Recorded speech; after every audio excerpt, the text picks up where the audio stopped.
میں حصہ دونا ضروری ہو جائے گا. نکاح نامہ میں دلہن کے جیب خرچ کو لکھوانا جائز ہے؟ یہ سوشل ایشو ہے, لکھوا سکتے ہیں, کیونکہ نانو نفقہ تو مرد کے ذمہ ہے نا. اب نانو نفقے میں وہ سمجھتا ہے مرد کے جو میں اس کو کھلاؤں گا وہی یہ کھائے گی. یعنی اگر مرد کا دل کرتا ہے کہ وہ پان کھائے تو بیوی کا بھی دل کرتا ہے کہ کبھی وہ ٹافیاں منگوا کے کھا لے, یہ چپس منگوا کے کھا لے, تو اس کو جیب خرچ تو ہونا چاہیے. اچھا ہاں جی, ہونا چاہیے.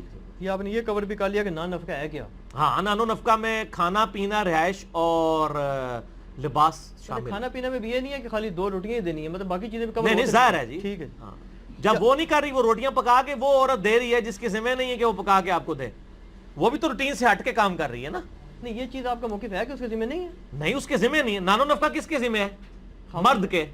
تو مرد کے اگر یہ اس میں ڈویژن ہوتی کہ جی ذمہ یہ ہے کہ لا کے گندم کی بوری پھینک دے گا اور وہ چکی چلاتی رہے گی, تو بتائیں کس حدیث میں موجود ہے؟ جب میں آپ کو کہتا ہوں کہ جی یہ بندہ آپ کا ملازم ہے, اس کا کھانا آپ کے ذمہ ہے, آپ اپنی دکان پہ رکھیں, تو آپ کیا کرتے ہیں؟ اس کو لا کے گندم دیتے ہیں کہ ادھر کوٹے. کیا کرتے ہیں آپ؟ ایک ہوٹل سے کھانا لگواتے ہیں اس کا, یہی کرتے ہیں نا. عرف عام میں یہی سمجھا جاتا ہے نا. تو بیوی کا بھی یہی ہے. جب وہ ایک روٹین سے ہٹ کے آپ کے لیے روٹی آٹا گوندھ رہی ہے, گھر کی صفائیاں کر رہی ہے, باقی معاملات کر رہے ہیں, تو آپ نے بھی اپنی روٹین سے ہٹ کے اس کے ساتھ کرنا ہے دل جوئی. علی بھائی, یہ جو سنت سے کیا ثابت ہے؟ مطلب آپ سے کے گھر میں جو میں نے بتا دیا میرے بھائی, بال کی کھال نہ اتارے. سوال جو میں نے وہ سن رہے ہیں, یہ اس وقت عورتوں کے حقوق کے اوپر نہیں لیکچر ہو رہا. آپ صرف پرچیوں کور کریں, آپ لوگوں کے ساتھ زیادتی نہ کریں, مجھے بار بار نہ بولنا پڑے. کیا نفل طواف میں عورت کو چہرے کا پردہ کرنا چاہیے یا نہیں؟ نفل طواف میں تو ضرور کرنا چاہیے. وہ تو بخاری میں حدیث ہے کہ احرام کی حالت میں آپ صلی اللہ علیہ وآلہ وسلم فرمایا کہ اپنے نقاب اتار دو, دستانے اتار دو, جرابیں اتار دو احرام کی حالت میں. جو عام نفلی طواف ہو رہا ہوتا ہے وہ احرام کی حالت میں تو نہیں ہو رہا ہوتا, لہٰذا اس میں وہ نقاب کرے, ضرور کرے, کرنا چاہیے. قرآن میں منزل کا کیا تصور ہے؟ اس کی شرعی حیثیت کیا ہے؟ قرآن کی 7 منزلیں صحابہ کے دور میں ہی ہو چکی تھی. میرا جو پہلا لیکچر ہے نا قرآنک لیکچر 2010 اکتوبر کا, وہ قرآن کے تعارف کے اوپر ہے ڈیٹیل. اس میں نے یہ بتایا تھا کہ یہ منزلیں ہیں نا, یہ صحابہ کرام کے زمانے میں تھیں.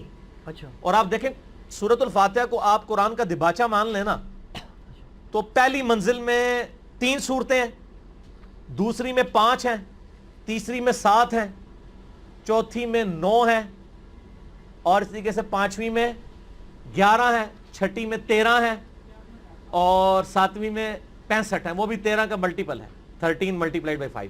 یہ اور چلتی ہیں بڑی, اور تقریباً برابر ہیں یہ اسے. صحابہ کرام ایک ہفتے میں قرآن مکمل کیا کرتے تھے, تو انہوں نے 7 منزلوں میں اسے ڈیوائیڈ کیا ہوا تھا. بعد میں جب تابعین کے دور میں, صحابہ کے دور کے اینڈ میں جب لوگ سست ہو گئے, تو پھر پاروں کی ڈویژن کی گئی, چلو روزانہ 1 پارہ پڑھ لیں. پھر رکوعوں کی ڈویژن مضمون کے اعتبار سے اسی وقت کی گئی.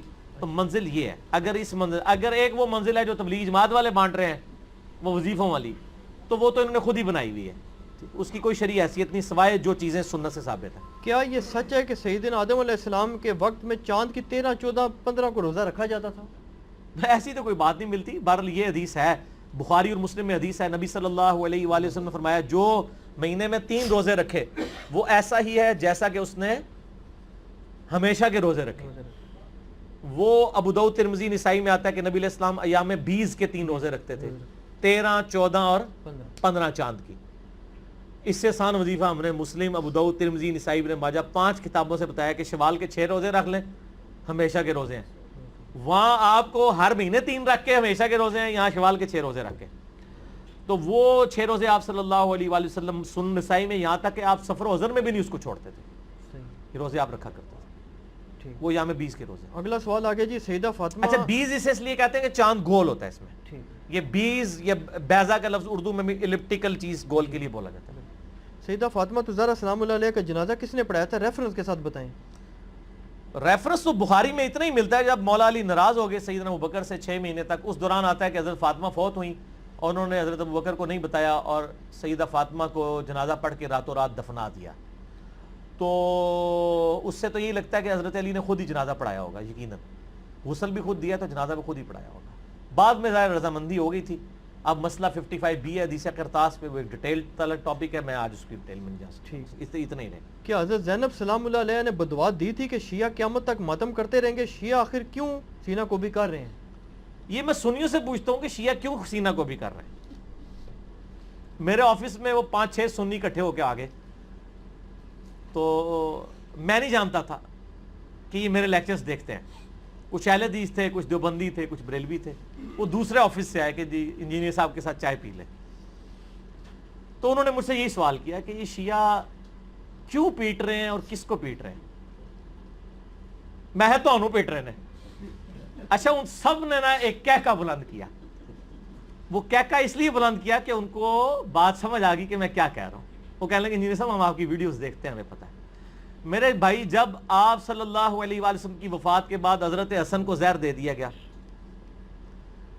سیدنا حسین کو ان کے گھر والوں سمیت شہید کر دیا گیا, مولا علی تینوں خلفاء کے ساتھ وزیر کی حیثیت سے رہے, جب حضرت علی کی باری آئی تو لوگ تلواریں اٹھا کے ان کے اوپر چڑھ دوڑے.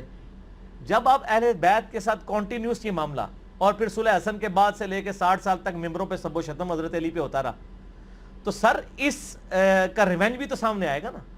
ہر عمل کا ایک رد عمل ہوتا ہے. تو یہ کہنا جی وہ یزید پیٹا تھا, اس نے کالے کپڑے پہن لیے تھے, یہ تو انہوں نے آل امیہ کی بدماشیوں کو چھپانے کے لیے یہ چیزیں گھڑی ہیں.